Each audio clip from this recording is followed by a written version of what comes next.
In my initial review of the Maxfun 10 Pro a year ago, I called it the best high-speed scooter you've never heard of. Well, now it's much more well known, but does it still hold up as one of the best high-speed electric scooters? And with its current price $400 lower than when it launched, is it now the best scooter under $2,000? Now, I don't take that title lightly, so in this long-term review slash update, I want to compare the Maxfun 10 Pro to the best other scooters at its updated $1,800 price tag, as well as scooters more expensive than it. I'll also cover my experience with it over the past year and touch on any other relevant information related to the scooter.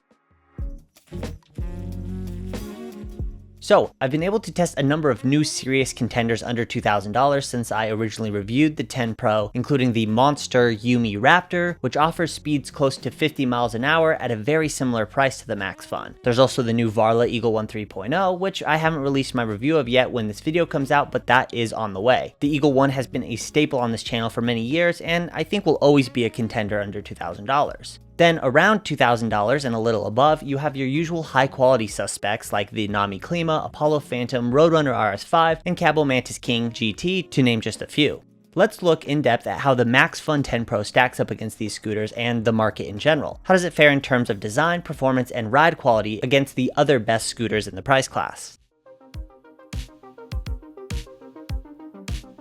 Aesthetically, this scooter is relatively plain. It definitely feels like the looks of this scooter were an afterthought. When comparing it to scooters like the Klima with its sleek, matte black welded design, and the Raptor with its stylized text, red heat sinks, and sharp white edge swing arms, the Maxfun is definitely underwhelming. Though it does look significantly better in red in my opinion, and you can easily change out the grip tape with some of your own for a bit of style and personality. However, I'm not going to dwell on this for very long because 1, I consider aesthetics to be just a bonus, and 2, design is made up of more than just the looks. The practical design of this scooter is well thought out with wide handlebars, a good sized riding platform, and geometry that generally keeps the scooter stable at high speeds, even without a steering damper, though Maxfun does offer one should you want it. I'll touch on this a little later. What I like, and something you often see done well at the best scooters in this price class, is adding a bit of stem rake, tilting the handlebars back towards the rider to help keep the front wheel stable, but then adding a handlebar clamp that pushes the handlebars back away from you, giving you plenty of space on the riding platform. The approach in creating this scooter was clearly component focused, and for enthusiast riders, this is what will be the biggest appeal. PMT tires, considered by many the pinnacle of electric scooter tires, come standard on the 10 Pro. Installing these on your scooter used to be a costly and time-consuming task, but now your scooter comes basically pre-modded. The grip improvement on paved surfaces that you get with these tires is immediately noticeable when compared side by side with other scooters. At this price, when most scooters have the power to spin out the wheels, having tires that can transfer more of that power to the pavement gives the 10 Pro a serious advantage in acceleration, cornering, and braking. The 72-volt LG battery of the 10 Pro makes the 52-volt batteries you typically see at this price seem like a compromise. Higher voltage means more power and more efficiency, but the place you'll notice the higher voltage making the most difference is at lower battery percentages. You'll be very hard pressed to see any fall off in speed or acceleration, even when the scooter is on the verge of dying. This is something that lower voltage batteries will struggle with. The suspension falls somewhere in the middle of the market, or at least in the middle of the better scooters at the price. The suspension has decent travel that makes a noticeable difference, good damping, and is overall tuned quite well for road riding for someone my weight. The things that the best suspension at this price offers are, number 1, a bit more travel, though that leads to high platform height, which in turn moves your center of gravity higher, and 2, adjustable rebound for really tuning the scooter for your specific weight to keep the wheels planted. This adjustable rebound is the one thing that I would have really liked to see on this scooter that we didn't get. However, compared to the standard spring suspension that you find on some of the scooters at this price, the Maxfun's hydraulic suspension is much better. The nut hydraulic disc brakes are better than the Zoom brakes so often found at this price. They have better stopping power while offering more finesse and control over small speed adjustment, and their levers are more satisfying to use as well. Of the 3 main hydraulic disc brake brands that you most often see on more expensive scooters, I have just a slight preference for Logan brakes, but these nut brakes are a close second. Sine wave controllers are basically standard at this price by now, with Dualtron really being the only brand that insists on using square wave still, but it is still worth noting how great these controllers feel. Acceleration is buttery smooth and the responsiveness is impressive. You can go from a slow crawl to neck snapping acceleration and everything in between without needing to switch riding modes.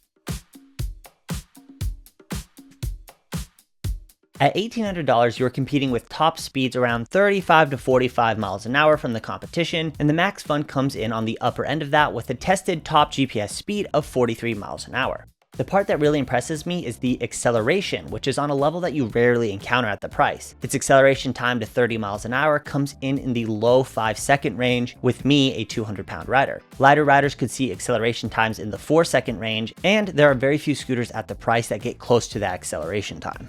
Its 24 amp hour battery is pretty average for the price, as is its tested range of 24.6 miles in the highest riding mode, but you shouldn't worry about running out of battery in a regular day's use unless you plan to be riding for like 3 hours or more. I've touched on ride quality a bit, with the suspension and build quality both contributing to the way the scooter feels to ride. At speed, the scooter has very little, if any, wobble or instability, but the red version I tested at launch would get a little wobbly over 40 miles an hour. Speed wobble can vary from scooter to scooter based on how the tires are balanced and your riding position, so Maxfun has started offering a damper for those who need it. Overall, the 10 Pro does an impressive job of being both solid and agile, with smooth, nimble carving and turning. While its suspension travel is not as long as some of the best suspension around the $2,000 mark, you are closer to the ground, meaning a lower center of gravity and more control. As I mentioned in my initial review, the grips have a mild gasoline smell to them, and you might want to swap them out. And as with other stem locks in this style, the biggest downside is that the lock will slowly loosen over time. Now, I've never had it loosen to the point where it was dangerous, and this safety pin makes it so that the handlebars will never fold down on you out of nowhere, but you should make it a habit to check the lock occasionally if you leave your scooter unfolded most of the time. Between the two models of the 10 Pro that I've tested, I have had no issues over the past year of using them. Now, obviously, with all the scooters that I have to ride and test, it's impossible to use this as much as maybe someone who only has one scooter would use it in a year, but I still think I've used it and abused it enough to say that it is a reliable scooter. This scooter launched at $2,200, and I thought it was a great value then. Now at $1,800, $400 less than the launch price, this feels like a no-brainer. In fact, it feels a little unfair to the competition. Throughout this whole video, I've compared the 10 Pro to only scooters really above it in price, and it keeps up with or beats almost every scooter $100 to $200 above it in just about every category. If you level the playing field and look at what is available for $1,800 or less, there's almost nothing else that can stand in the same room as it.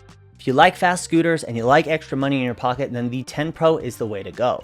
I can recommend this scooter with full confidence, and I feel like it will be relevant and class-topping for a long time. You can check out the scooter down below at the link in the description for the best price, and I'll throw any discount codes I have down there as well. Thanks for watching, and I'll see you in the next one.